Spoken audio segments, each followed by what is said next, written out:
اسی طریقے سے نماز کا معاملہ جو ہے وہ پہلے کیوں نہیں آیا؟ نماز کا بعد میں آ رہا ہے. آت المال علی حبہ ذوی القربى والیتامى والمساکین وابن السبیل والسائلین وفی الرقاب. کتنا دور لے گئے. واقام الصلاۃ وآتى الزکاۃ. یہ ہے ترتیب کے اعتبار سے جو میں نے عرض کیا تھا. یہاں عنوان کیا ہے؟ یہاں نیکی کی حقیقت عنوان ہے. اس کی روح ایمان ہے اور اس کا ظاہر اس میں سب سے پہلے انسانی ہمدردی، اور اس ہمدردی کی بنا پر وہ مال جو بہت محبوب ہے خرچ کرنا. درد دل کے واسطے پیدا کیا انسان کو، ورنہ طاعت کے لیے کچھ کم نہ تھے کروبیاں. اگر یہ نہیں ہے تو کچھ نہیں. حضور نے فرمایا من یحرم الرفق فقد حرم الخیر کلہ.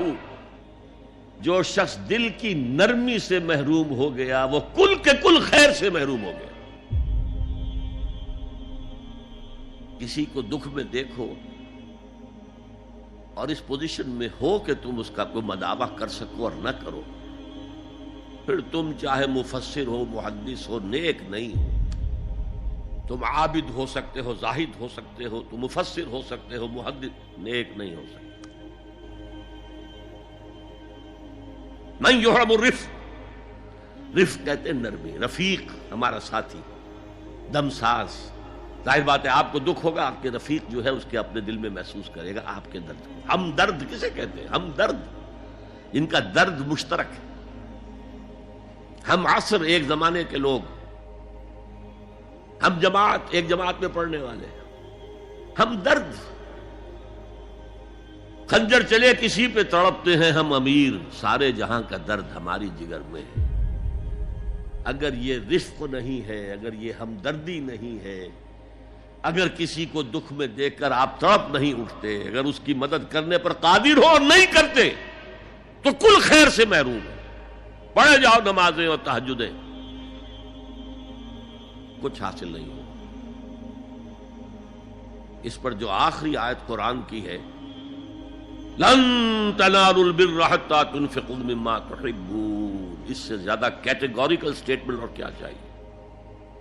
لن کے ساتھ جو نفی ہوتی ہے فعل مضارع میں، انتہائی مؤکد.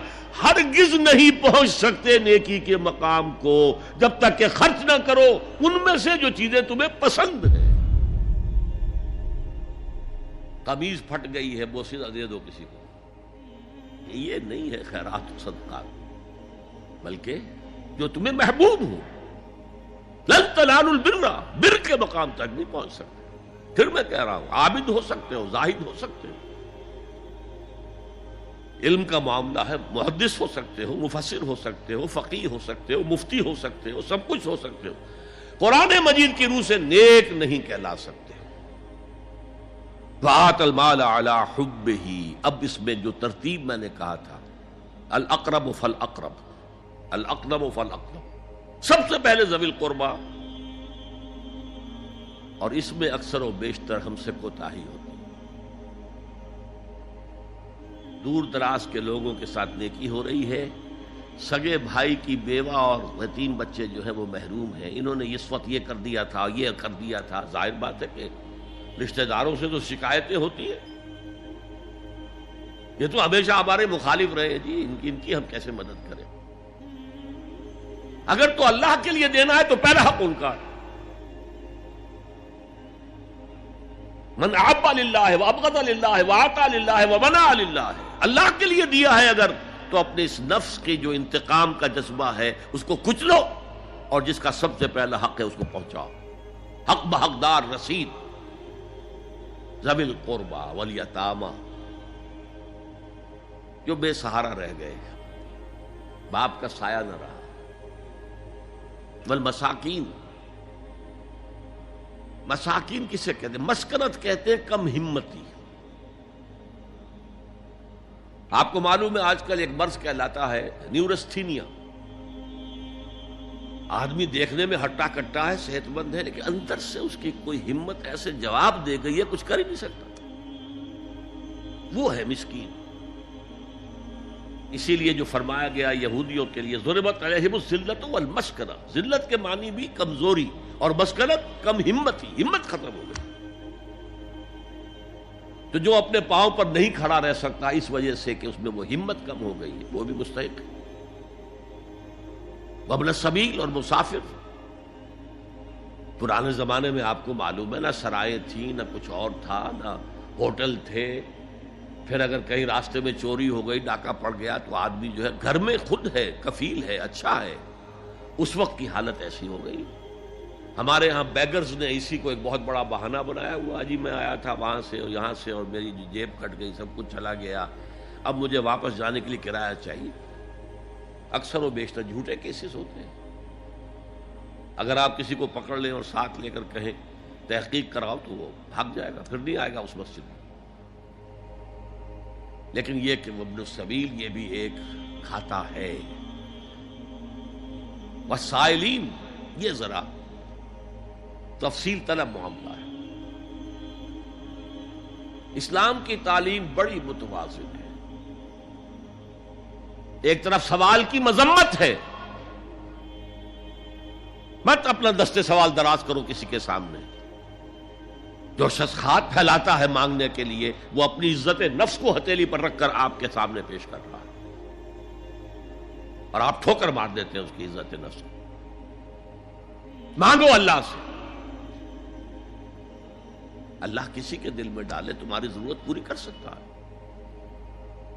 بغیر اس کے کہ تم کسی کے سامنے دستے سوال دراز کرو.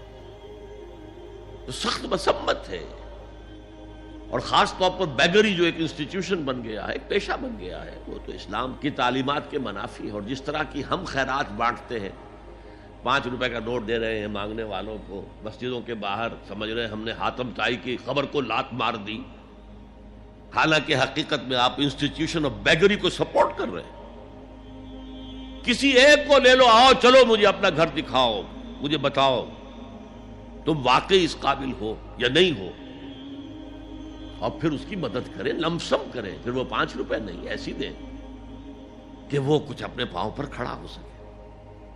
میں نے 1 روپیہ نہیں کہا، آج دیکھیں 1 روپیہ تو اب کوئی شے نہیں رہی، لیکن یہ کہ 5 روپے کا نوٹ بھی آپ نے تقسیم کرنے شروع کر دیے، یہ کیا ہے؟ والسائلین وفی الرقاب. لیکن دوسری طرف سائل کو جھڑکنا نہیں ہے. ولا اما السائل فلا تنہر، جھڑکو نہیں.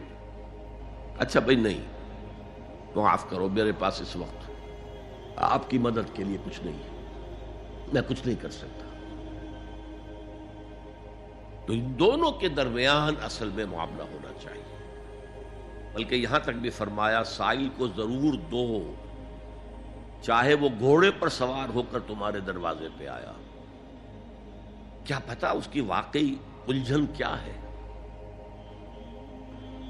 تو سوال کی مذمت اور سائل کو جھڑکنے کی ممانعت.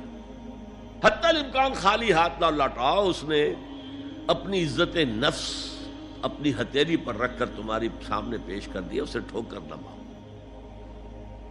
لیکن جیسا کہ میں نے عرض کیا، یہ انسٹیٹیوشن آف بیگری جو ہے یہ ایک علیحدہ شے ہے بالکل، اس کا اس سے کوئی تعلق نہ سمجھیے. وفی الرقاب،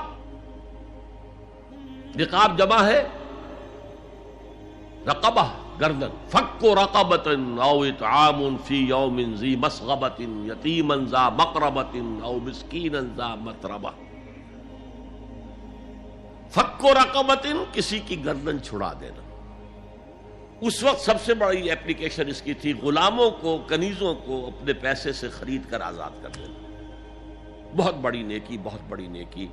اور حضرت ابو بکر رضی اللہ تعالیٰ عنہ کے دفتر فضائل میں سب سے اونچا کام یہ ہے کہ جن غلاموں کو اور جن کنیزوں کو ستایا جا رہا تھا، دیئر اونرز، دیئر ماسٹرز، ان کے آقا کو حق حاصل تھا، جو چاہے کریں ان کے ساتھ، قتل کر دے، کوئی پوچھنے والا نہیں ہے. میں پہلے بھی عرض کر چکا ہوں، میری ملکیت ہے، جیسے میری بکری میری ملکیت ہے، میں نے اس کو ذبح کیا، گوشت کھا لیا، تم کون ہوتے ہو پوچھنے والے؟ میرا غلام تھا، میں نے قتل کر دیا، تم کون ہو پوچھنے والے؟ ان کو حضرت ابو بکر نے خرید کر آزاد کیا اور منہ مانگے دام دیے ہیں۔ حضرت بلال کے لیے امیہ ابن خلف نے اتنی بڑی رقم مانگی، حضرت ابو بکر نے کہا ٹھیک ہے لو۔ باپ نے کہا بھی ابو قحافہ نے، ابو بکر کو کوئی غلام خریدنا ہی تھا تو کوئی طاقتور آدمی جو کام آ سکے کہیں اس کو خریدنا چاہیے۔ مجھے کیا پتا ابو بکر کس لیے خرید رہا اور کس کے لیے خرید رہا۔ آج کے دور میں اس کی اپلیکیشن ہوگی، کوئی شخص جو ہے اگر قرض میں اس طرح جکڑا جائے کہ لاکھ ہاتھ پاؤں مارے نکل نہیں سکتا،